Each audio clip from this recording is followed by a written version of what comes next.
Amados, lá em Lucas capítulo 22, 31 e 34, eu quero ler logo depois de fazer uma pergunta. A pergunta que gostaríamos de meditar nessa manhã é: quem foi que agradou mais a Deus? Noé ou Pedro?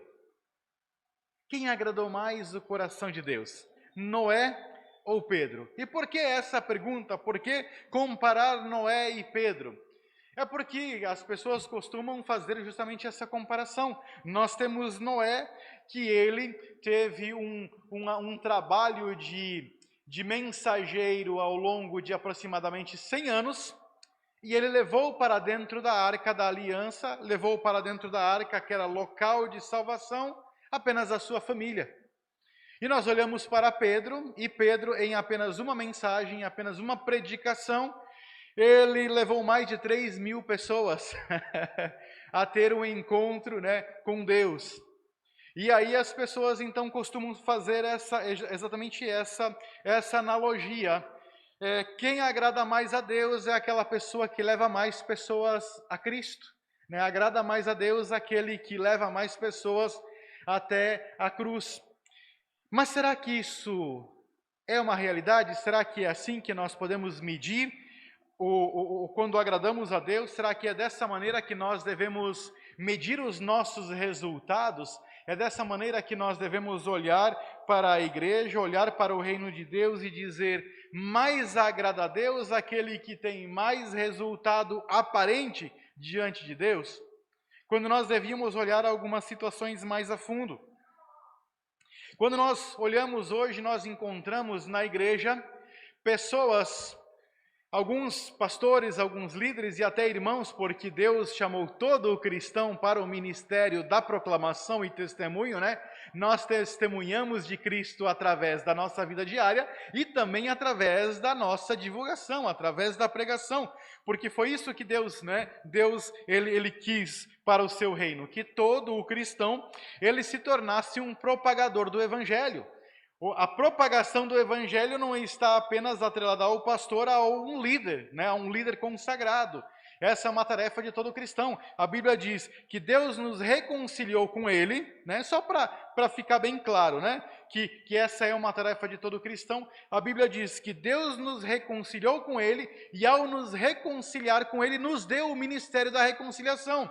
E quando a Bíblia diz isso, ela não está dizendo e deu o ministério da reconciliação ao pastor e aos líderes, aos presbíteros, aqueles que têm um cargo na igreja. Não diz que todo cristão, ao se reconciliar, recebeu o ministério da reconciliação. Ou seja, todo cristão tem a tarefa de levar o evangelho através da sua vida diária e através da ministração, de falar para as pessoas acerca de Cristo, para que outras pessoas possam se reconciliar. Da mesma forma, Jesus, ao subir aos céus, ele disse, ide por todo o mundo e pregai o evangelho, fazei discípulos. Quando ele diz isso, ele não está dizendo apenas aos 12, mas ele está dizendo a todas as pessoas que estão ali, ou seja, a todas as pessoas que haviam se agregado a ele, que estavam como igreja naquele momento. Então, todo cristão, todo discípulo, todo convertido, ele tem a tarefa de levar a mensagem, só para não pensarmos de repente que essa é uma tarefa do pastor e do líder. Pensando assim, então quando nós olhamos para essa questão de Noé e Pedro e quem agradou mais, nós encontramos pessoas na igreja hoje, líderes, pastores e irmãos na igreja, alguns que estão soberbos, orgulhosos, por não entender a sua função, por não entender qual é o seu papel como cristão. Alguns são soberbos, são orgulhosos e batem no peito dizendo que todo o resultado visível da igreja é fruto do seu trabalho, é fruto do seu esforço, e por isso acabam se orgulhando e se achando realmente especiais mais do que outras pessoas.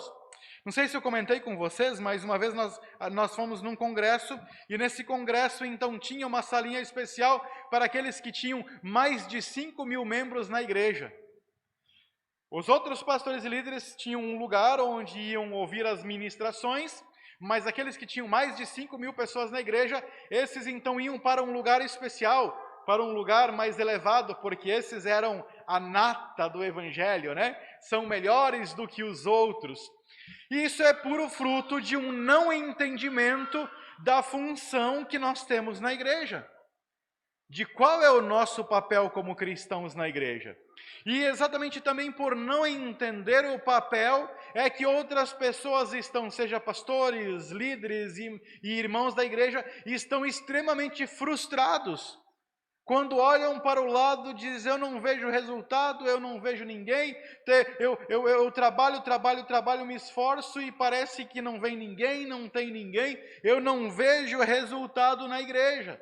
Então nós temos esses dois problemas, pessoas infladas, pessoas orgulhosas e se achando mais do que realmente são, e por outro lado pessoas frustradas, tristes e quase abandonando o ministério, achando que não tem chamado, que não servem para isso, porque não conseguem ver resultado do seu empenho e do seu trabalho. E isso acontece exatamente por uma má compreensão de qual é o nosso papel, qual é a nossa função como cristão.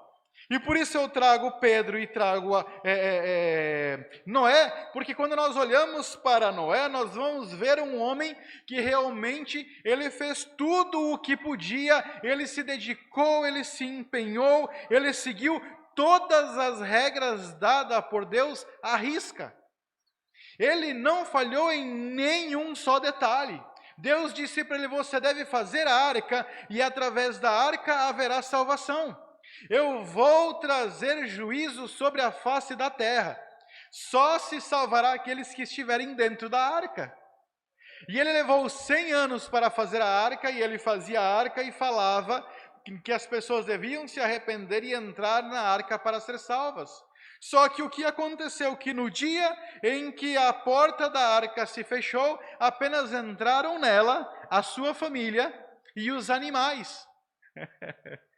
Né? E aqueles exemplares de animais que estavam determinados a entrar. E aí é que entra uma questão interessante. Como que os animais vieram para a arca? Será que eles entendiam a língua que Noé falava? Que eles vieram e entraram? E os homens e as pessoas não entraram? Já começa por aqui a compreensão de qual é a nossa função. Noé fez tudo o que Deus pediu para ele fazer. Apenas a sua família se salvou. Aí nós vamos para Pedro. Nós encontramos Pedro que num só momento, em uma só pregação, ele leva mais de 3.000 pessoas à conversão. Vejam, é ele quem leva a conversão? É Pedro quem leva a conversão? Foi Noé que levou a conversão? É exatamente aqui que está o segredo de toda a função do ser humano no reino de Deus. É exatamente aqui, e é aqui que nós queremos entender um pouco. Diz em Lucas capítulo 22, 31 assim, Simão, Simão, eis que Satanás já recebeu autorização para vos peneirar como trigo. Eu, entretanto, roguei por ti, para que a tua fé não se esgote. Tu, pois, quando te converteres, fortalece os teus irmãos.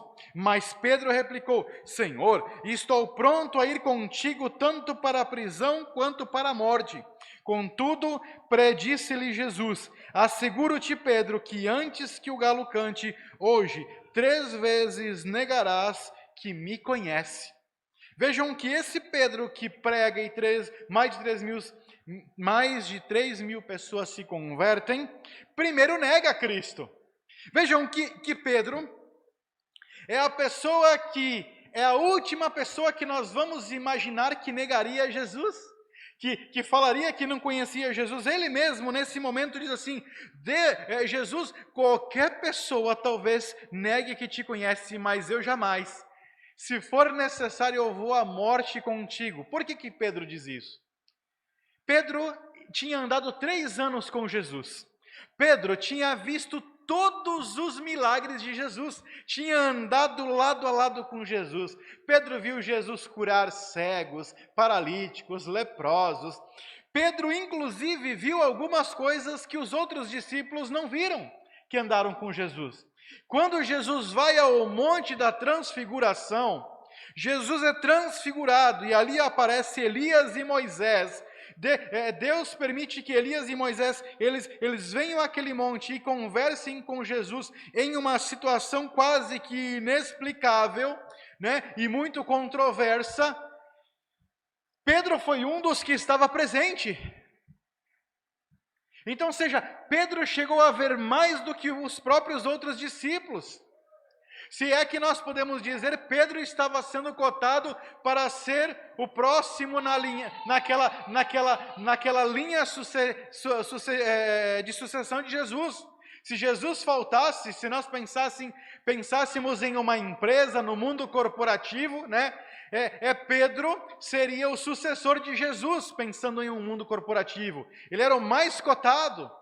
E por isso que até ele mesmo, ele se ensoberbece naquele momento e diz: não, Jesus, eu jamais te negarei, eu morro por ti. Só que quando Jesus é preso, segue a história, Jesus então, logo depois da Páscoa, logo depois da Páscoa, então Jesus, ele vai orar, e nós conhecemos bem essa história. Jesus, logo após a oração, ele é preso pelos soldados. Pedro, inclusive, quer salvar Jesus, né? Pega uma espada, corta a orelha de um dos soldados, né? Jesus olha para aquela situação, vai lá, cola a orelha do soldado. Jesus permite ser preso, é levado para ser julgado. E naquele momento, então, Pedro, ele passa a se afastar. E aí algumas pessoas até questionam, por que é que Pedro negou a Jesus? E daí algumas das pessoas, ao fazer essa mensagem, diz que Pedro negou Jesus, né? Segue o texto, porque aqui no capítulo 22, versículo 54 em diante, diz que Pedro seguia Jesus à distância. E daí algumas pessoas dizem, Pedro negou Jesus porque estava seguindo Jesus à distância. Quando Jesus foi preso, então Pedro se afastou, ficou à distância, e por estar agora seguindo Jesus à distância, é que ele negou Jesus.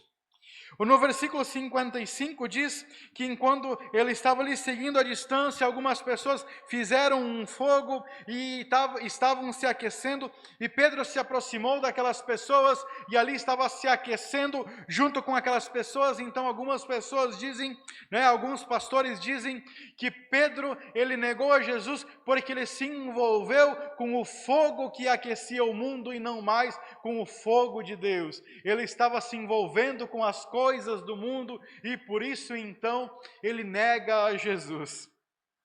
E então segue, né, dizendo, eles seguem dando algumas desculpas para essa negação de Pedro antes daquela tão famosa pregação que leva mais de 3.000 pessoas à conversão.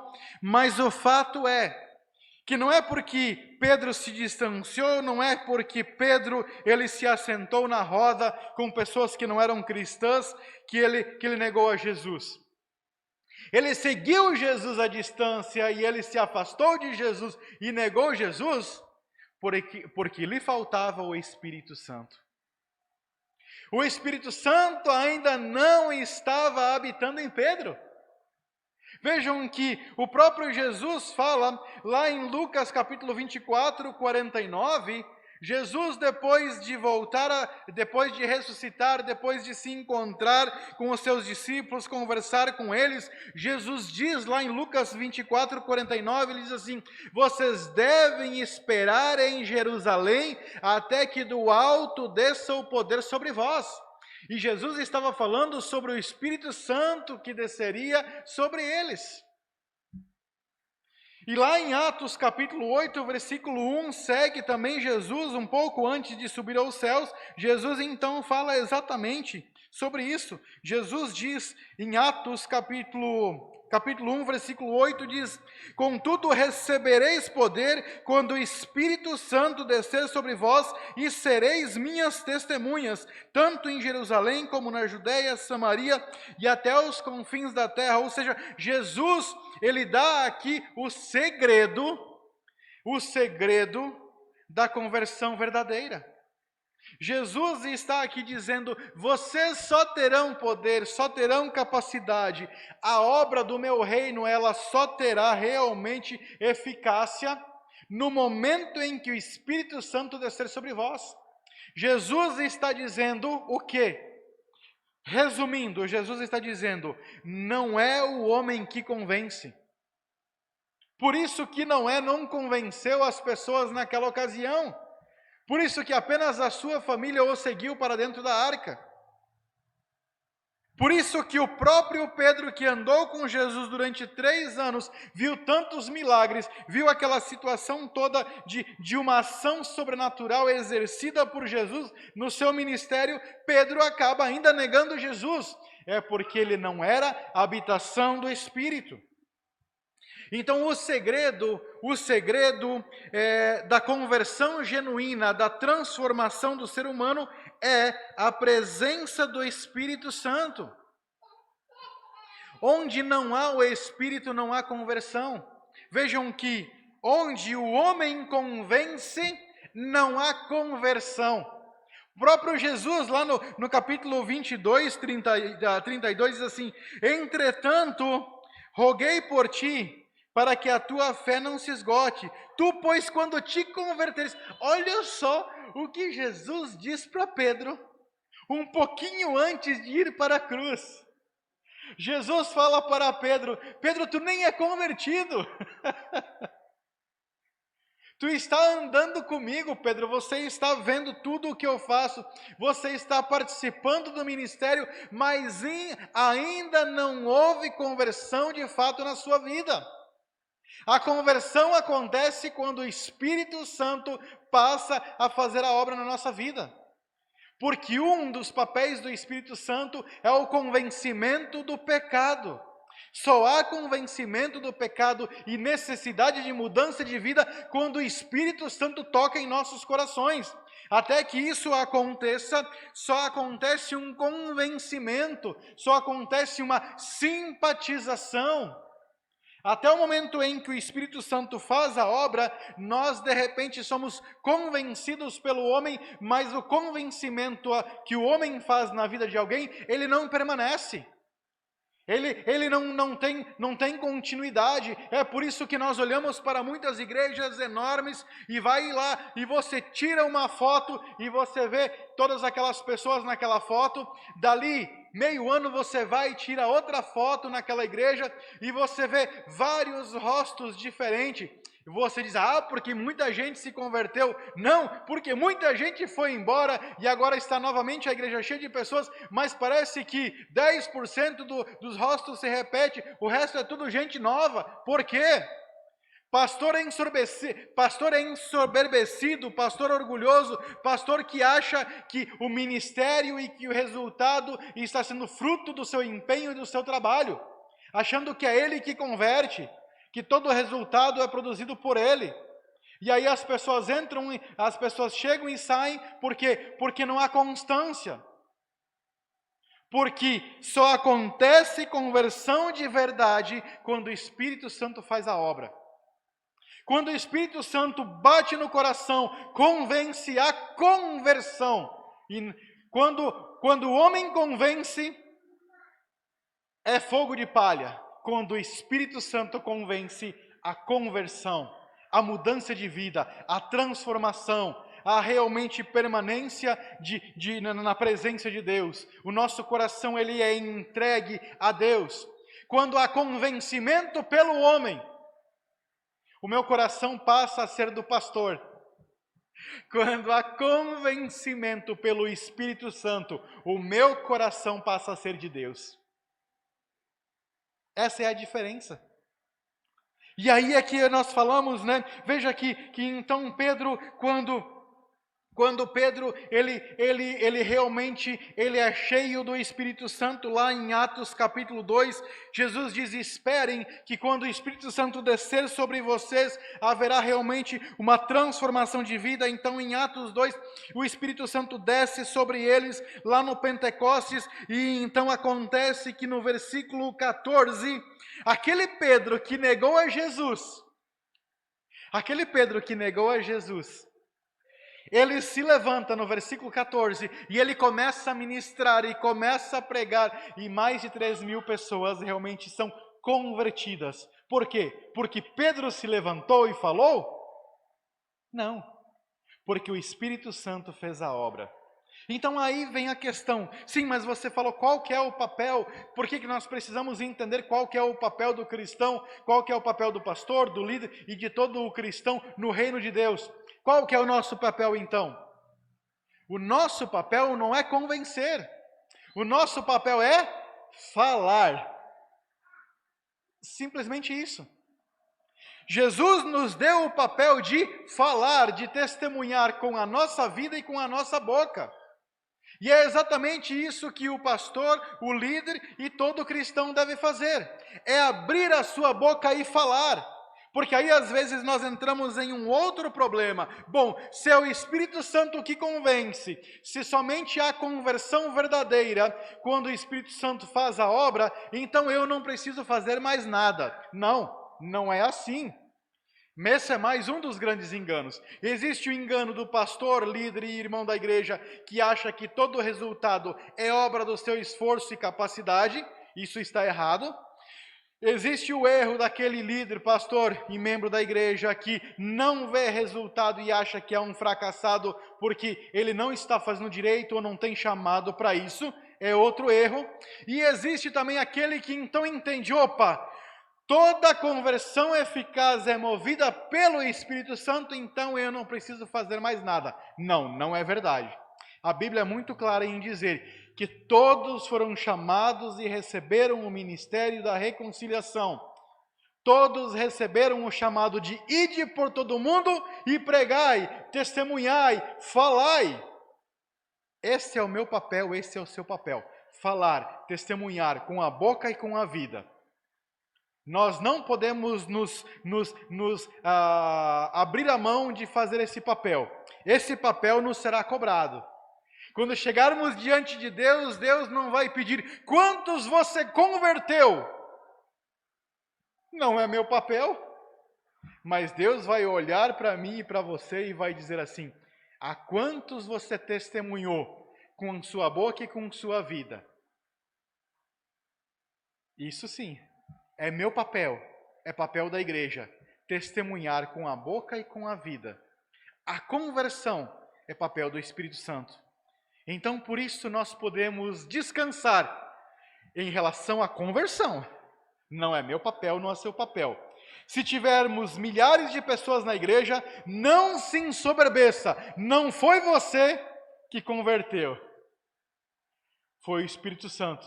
Se tiver poucas pessoas na igreja, não se frustre, não foi você, não foi você que não converteu, o Espírito Santo não fez a obra. Agora sim, se entristeça se você não está testemunhando com sua boca e com sua vida, aí sim. Esse é o nosso papel, esse é o único papel diante da propagação do reino. Não é meu papel, não é seu papel convencer e converter.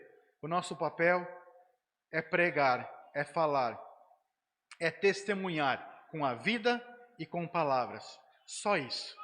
A conversão fica a critério da obra do Espírito Santo. Então que possamos respirar fundo e possamos fazer um ministério e um trabalho mais tranquilo, menos pesado, não achando que todo o peso do resultado está sobre as nossas costas e sobre os nossos ombros, porque não está.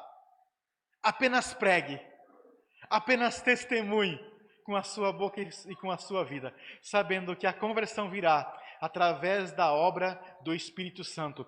Vejam que Pedro se levantou e pregou cheio do Espírito Santo. E mais de 3.000 pessoas se converteram. Por quê? Porque ali estava o Espírito Santo. Por que ele não fez isso antes? Por que Noé não levou toda a sua vizinhança para dentro da arca? O Espírito Santo não convenceu. Não era plano de Deus. Por que os animais entraram que não entendiam as palavras de Noé? Entraram na arca. E as pessoas não entraram. E sendo que Noé todo dia falava, falava e falava, na maior das obediências ao que Deus pediu a ele, ele fez. Fazia arca e pregava, fazia arca e pregava, só entrou a família. Pedro, andando 3 anos com Jesus, nega Jesus diante da primeira dificuldade. Mas quando ele está cheio do Espírito Santo, e o Espírito Santo fazendo a obra naquele lugar, mais de 3.000 pessoas se convertem. Então, que possamos entender isso. Meu papel e seu papel é testemunhar. O resto é com Deus. Amém, igreja? Então vamos nos colocar em pé e vamos orar. Podemos sair daqui nessa manhã mais alegres, mais felizes, sabendo que Deus não vai cobrar de nós aquele que não é nosso papel. Deus vai cobrar de nós apenas aquilo que Ele nos deu como tarefa. Pregar com a vida e com as palavras. Amém?